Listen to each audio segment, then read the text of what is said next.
Assalamualaikum warahmatullahi wabarakatuh. Halo teman-teman, selamat datang kembali di channel Jambrun Official.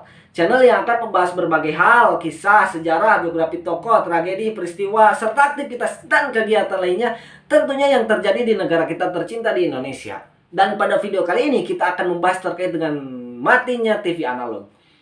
Namun sebelum video ini lanjut, bagi teman-teman yang belum subscribe, silahkan subscribe terlebih dahulu, serta jangan lupa nyalakan lonceng notifikasinya agar ketika kami membuat video-video terbaru teman-teman tidak ketinggalan untuk menontonnya. Dan bagi teman-teman yang belum mandi heula, sengit nonton sing karasep sing garelis.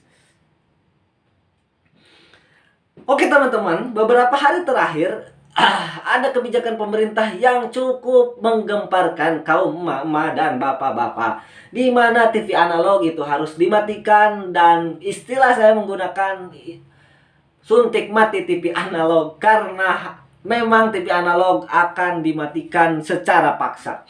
Dan banyak orang-orang yang belum mengerti terkait dengan kenapa TV analog itu harus dimatikan. Ada yang menyebut karena menjelang pemilihan presiden sehingga masyarakat tidak diperbolehkan untuk menonton siaran-siaran trut. Bukan teman-teman, penjelasannya seperti ini. Mudah-mudahan ini mengalahkan penjelasan pemerintah sehingga mudah dimengerti. Oke teman-teman, tahun 1945 Indonesia merdeka itu tidak semua orang mendapatkan kabarnya langsung dari bibir Pak Insinyur Soekarno. Mereka ada yang mendengar, menerima kabar melalui siaran radio. Dan di daerah-daerah itu banyak yang memiliki radio dengan istilah radio AM. Nah, naon radio AM? Radio AM teh bagi orang yang lahirnya kemarin tahun 2014 mungkin tidak mendengar radio AM dan radio FM. Nah, radio AM adalah salah satu siaran informasi, alat informasi. Mun ayeuna mah TV meureun sujang YouTube atuh. Radio AM itu merupakan siaran informasi, sarana informasi yang memiliki jangkauan yang cukup luas, tapi suaranya sangat terbatas, kurang jelas gitu. Akhirnya karena semakin banyak yang memiliki radio AM, dipandang perlu dan dibutuhkan untuk masyarakat mengenai agar informasi tidak ada disinformasi, akhirnya pindahlah ke radio FM.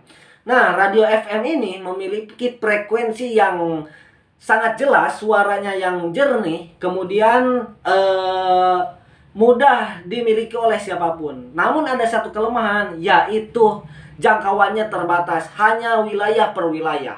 Nah, pemerintah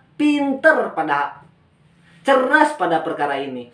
Ini sengaja untuk menciptakan dan menumbuhkan ekonomi baru di setiap wilayah. Maka pada waktu itu muncullah ekonomi di daerah-daerah, muncul radio-radio baru dengan misal Jabar FM, Ciamis FM, atau apa FM, Rasita Muda FM gitu. Jadi ekonomi di setiap daerah tumbuh dengan adanya radio-radio FM. Karena batasan wilayahnya terbatas. Sedangkan orang sudah nyaman dengan dengerin radio pada waktu itu. Akhirnya ditulislah di buku-buku, radio ini, FM ini siarannya di nomor sekian begitu. Jam sekian bagian nyaritakeun sinaon, jam sekian bagian nyaritakeun sinaon. Nah, itulah perpindahan dari AM ke FM.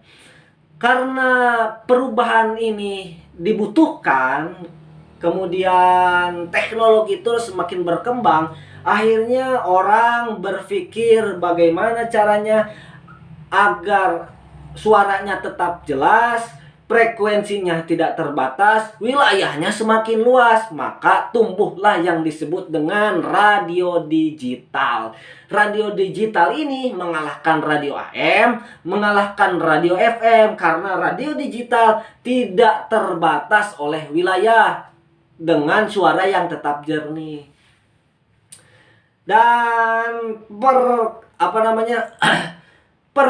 perubahan teknologi ini bukan hanya di radio. Ada orang bukan hanya ingin mendengarkan mendengarkan radio, mendengarkan musik, tapi ingin ada komunikasi antara penyiar radio dengan pendengar radio, maka diciptakanlah telepon seluler dengan menggunakan kabel, sehingga orang bisa tingtong antara yang sedang siaran di radio dengan yang mendengarkan di rumah, begitu. Maka pemerintah dan teknologi di Indonesia muncullah radio yang menggunakan kabel. Kemudian tingtonglah, halo, dengan Bapak siapa di mana, ada requestan ada requestan lagu atau ada requestan cerita atau ada salam-salam. Kalau kita lagi kecil bola ayah salam-salam gitu. Nah, semakin lama orang itu bukan cuma via telepon. Hayang atuh di sawah ge ngupingkeun radio barita teleponan jeung nu siaran gitu. Akhirnya ciptakanlah telepon seluler yang tanpa kabel, sehingga bisa komunikasi bukan hanya dengan penyiar radio atuh, dengan anak cucu, dengan suami ataupun istri, dengan saudara, dengan kerabat dan lain sebagainya, meskipun dengan dalam kondisi tidak di rumah.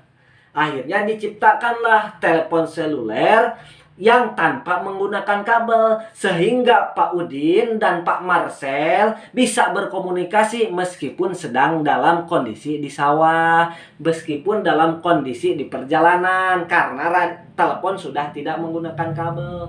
Dan bukan hanya itu atuh dulur, telepon juga sudah bukan hanya tanpa kabel, tapi juga bisa sambil mendengarkan radio. Maka HP-HP zaman dulu itu ada radionya yang dicolokkan ku headset, begitu. Bener tuh teman-teman, sampai sini dapat dimengerti. Nah teman-teman, orang karena boros menggunakan telepon, akhirnya bagaimana caranya agar supaya irit, yaitu bisa mengetik, gunakanlah SMS, sehingga bayar SMS lebih murah daripada telepon, begitu. Requestan terhadap keinginan yang disiarkan, request salam-salam, request lagu dan lain-lain bisa via SMS, betul teman-teman. Nah, sampai sini bisa dimengerti ya ibu-ibu.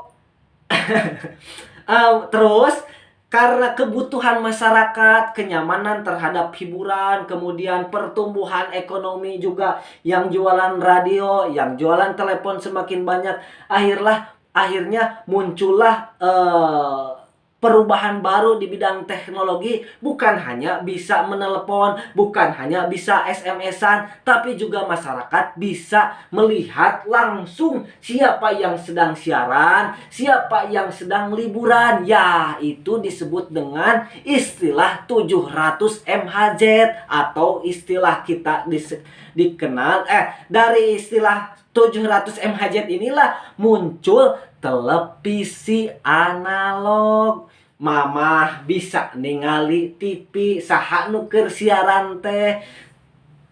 TV analog ini macam-macam siarannya, ada RCTI lah, ada Indosiar lah, ada TVRI lah, ada SCTP lah, dan lain sebagainya. Ini tergabung di 700 MHz. Sampai sini emak-emak ngertos. Nah, karena 700 MHz ini sangat berguna tuh mama, bukan hanya mendengarkan radio, tapi juga bisa melihat yang aksi, yang ngabodor, yang nyanyi, yang dakwah, yang ceramah. Itu bisa dilihat dengan badannya. Tapi satu kelemahannya, yaitu boros. Jadi 700 MHz ini sangat boros mama. Nah, akhirnya orang kebutuhannya bukan hanya di rumah tuh nonton TV teh, maka bisa di mana saja nonton siaran. Bahkan yang siarannya harus jam 7, kemudian saya bisa nontonnya besoknya, itu bisa dengan adanya munculnya data itu. Jadi melalui data ini, bentar teman-teman, anak saya yang ganteng itu pulang dari sekolah. Antosan kedap.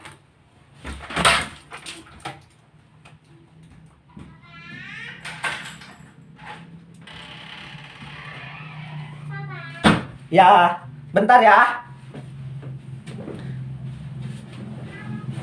Nah, data inilah memiliki kelebihan daripada TV. Ia bisa menonton, ia bisa SMS-an, ia bisa WhatsApp-an, ia bisa Instagram-an. Makanya tahun 90-an, tahun 2000-an itu sangat familiar, orang menggunakan Facebook, orang menggunakan Instagram.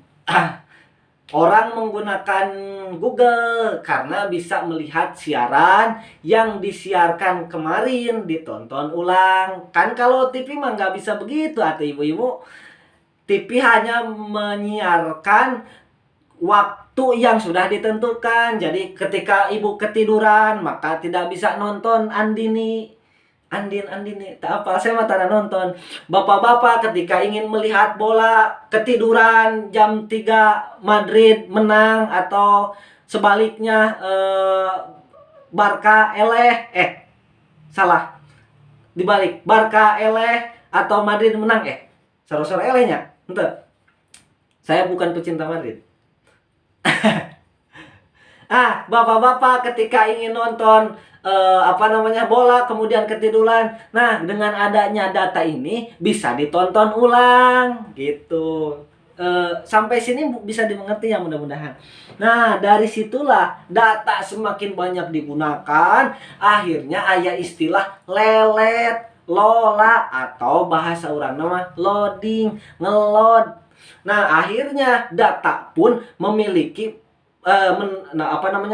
harus ada perubahan-perubahan, sangkan ekonomi tetap berjalan. Bahaya lamun data macet, kemudian ekonomi akan terhambat, pertumbuhan ekonomi akan terhambat karena orang sudah mulai nyaman menggunakan data. Akhirnya muncullah dari 8G ke 2G, 2G ke 3G, 3G ke 4G.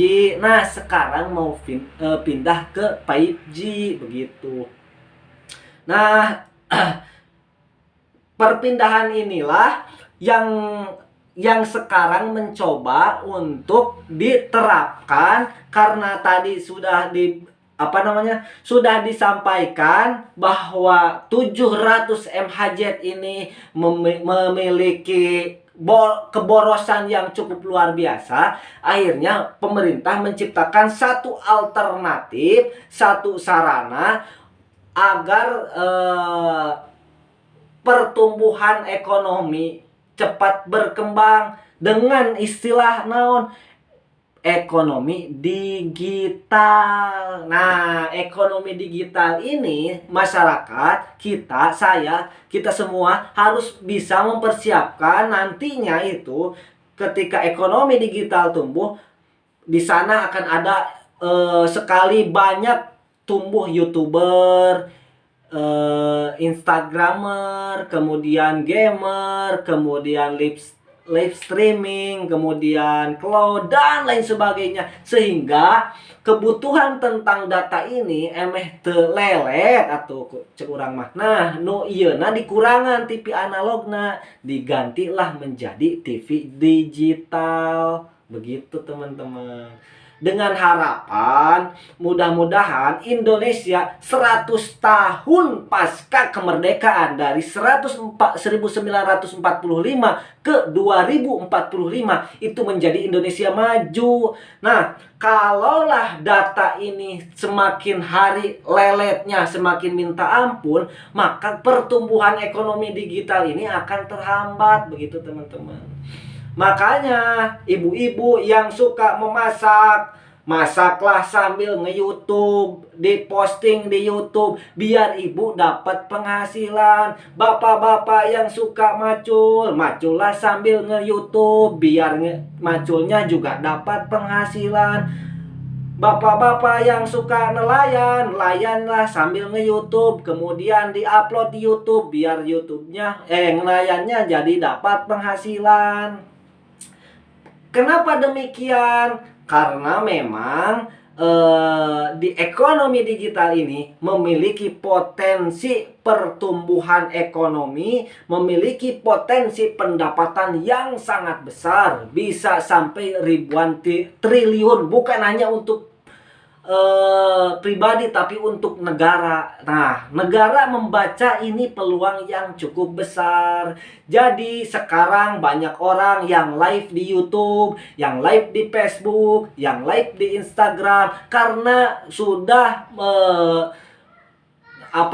merasakan manfaat daripada pendapatan dari hasil ekonomi digital. Maka pemerintah ini mencoba mendorong untuk tumbuh jadi kemah anu beunghar tina ladang digital teh tidak hanya di kota, bisa didapatkan di perkampungan karena sinyalnya sudah tidak lelet begitu. Maka saya heran ketika ada mantan Keminfo yang mengkritik kebijakan pemerintah terkait dengan percepatan percepatan data ini. Aneh. Untung pemerintah peduli terhadap kepentingan data kita. Nah, mudah-mudahan sampai di sini Bapak Ibu, saudara-saudara, teman-teman bisa dimengerti terkait dengan kenapa TV analog harus dimatikan dan dipindahkan ke TV digital. Itu alasannya karena TV analog itu boros dan mempersiapkan untuk lebih efektif, efisien, maka dipindahlah ke TV digital. Dan kita harus bisa memanfaatkan sistem era digital ini dengan sangat baik, sangat bermanfaat, sehingga bukan hanya mendapatkan penghasilan tapi juga memberikan manfaat. Nah, jika video ini bermanfaat bagi bapak-bapak, bagi ibu-ibu, bagi hadirin, rekan-rekan sadayana, jangan lupa di like, di komen, di subscribe karena subscribe gratis. Bapak subscribe Abi, Abi gengke subscribe ke Bapak, AA subscribe ke Abi, Abi ge subscribe ke Bapak. Nah, lamun link saweriana diisian ku Abi moal leuwihkeun deui, eta mah bade dicandak. Mungkin cukup sekian dan demikian. Terima kasih atas segala perhatian. Mohon maaf atas segala kekurangan. Jangan lupa bencinya dihilangkan. Bencinya dihilangkan ya teman-teman. Bencinya dihilangkan. Jangan terprovokasi kepada orang-orang yang membenci pemerintah. Mengkritisi pemerintah boleh, tapi yang menganjing-anjingkan dan yang menggoblok-goblokkan pemerintah jangan diikuti. Jangan diikuti. Mudah-mudahan video ini bermanfaat. Mohon maaf apabila ada kesalahan, mohon maaf apabila ada kekurangan, mohon maaf bila ada diksi yang salah dan diksi yang kurang tepat. Mudah-mudahan kita bertemu di konten-konten selanjutnya. Terima kasih atas segala perhatian, mohon maaf atas segala kekurangan. Hasbunallah wa ni'mal wakil. Billahi taufiq wal hidayah. Wassalamualaikum warahmatullahi wabarakatuh.